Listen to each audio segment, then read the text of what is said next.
So once you get into the end game of Borderlands 4, the leveling slows down pretty significantly. So normally it would take you quite a long time to get to the max level, that's level 50. But in this video, I want to go over what is seeming to be the absolute fastest way to level up once you've gotten into the end game. Now, the one prerequisite you need to do this is to go finish the main story or the main campaign of Borderlands 4 and go unlock Ultimate Vault Hunter mode. After you complete the main campaign, there will be a series of main quests that are essentially the tutorials of bringing you into the end game. So make sure you go and do all of that so you're at least in Ultimate Vault Hunter rank 1. And that's really all you're going to need to do to be able to do this farm. Now, a version of this farm will be able to be done before you get into Ultimate Vault Hunter mode, but I would recommend you just do the main campaign and complete that to get into Ultimate Vault Hunter first. Now, this farm is going to revolve around the contract system. So if you go to any safe house or any of the main settlements in the game, you'll find a contract board that has a bunch of different contracts you can pick up, and there's a bunch of different kinds. Now, the main ones you're going to be searching for when doing this farm are the bounty contracts. And these contracts are just go to an area and kill a named enemy. And the main reason you want to get into Ultimate Vault Hunter mode before doing this is because there is a new higher tier bounty you can also get once you're in Ultimate Vault Hunter mode, and those will show up as purple contracts on the board. And the main reason for that is these are essentially just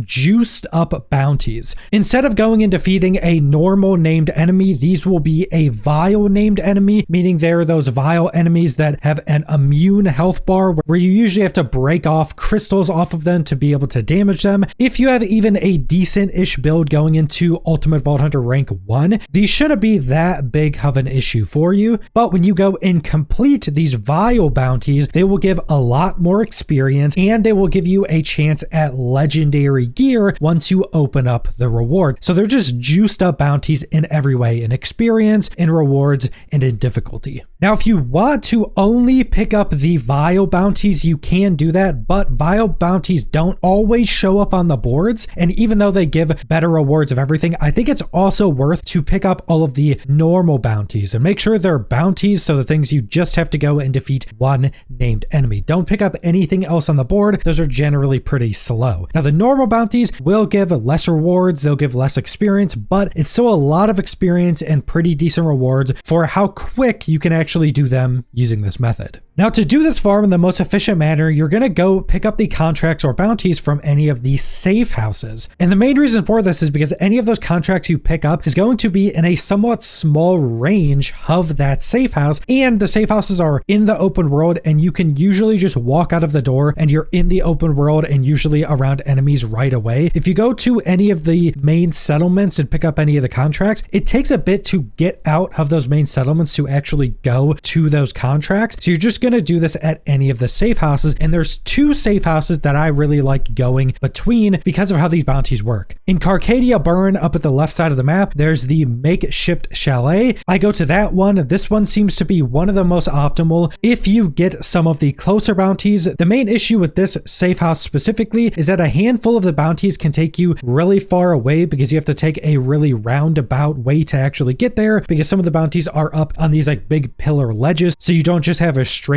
shot to them. If you ever get any of those, just abandon those and move on to the next portion of the farm. And after I'm done completing all of the bounties at this safe house, I then teleport down to the bottom left of the map in the abandoned post, which is actually the first safe house you take in the game. This is essentially the tutorial safe house, and this one is super good as well because the bounties are so pretty close. You can basically have a straight shot to any of the bounties. Just because this zone is all the rolling hills, there's not really any big cliffs or anything you're not able to get up to easily get to the bounties. So every bounty here is pretty much just a straight shot from the safe house and really easy to get to. Now, the main reason I'm alternating between two different safe houses is because how the contracts respawn. It doesn't seem like any of the contracts in the game at a specific area respawn on a timer. It seems like you have to go complete contracts from a different safe house or a different settlement to get the contracts from the previous safe house to actually respawn. So if you go to the abandoned post and complete, say, 2 bounty contracts, and you just go sit at the abandoned post and look at the contract board, it doesn't seem like like they will respawn just based on a timer. So you would then go to a different safe house, complete bounty contracts there, and then teleport back to the first one you started at, and new contracts will spawn. And a bounty contract should always spawn when you're doing this. Now, likewise, if you wanted to just sit at one safe house and not go to other safe houses in different zones, say you like the abandoned post the most, you can just log out to the main menu and log back in, and that will also reset the contract boards, and there should be a new bounty up there. Now, for my testing, for me personally with the PC I'm on, it does seem like the loading going between safe houses is actually faster than the loading it takes to go to the main menu and to load back in. So generally it's been faster for me to just alternate safe houses, and I think it's just generally better for gameplay. You're switching up where you're actually farming, and it just feels better to not be going to the main menu and loading back in all the time.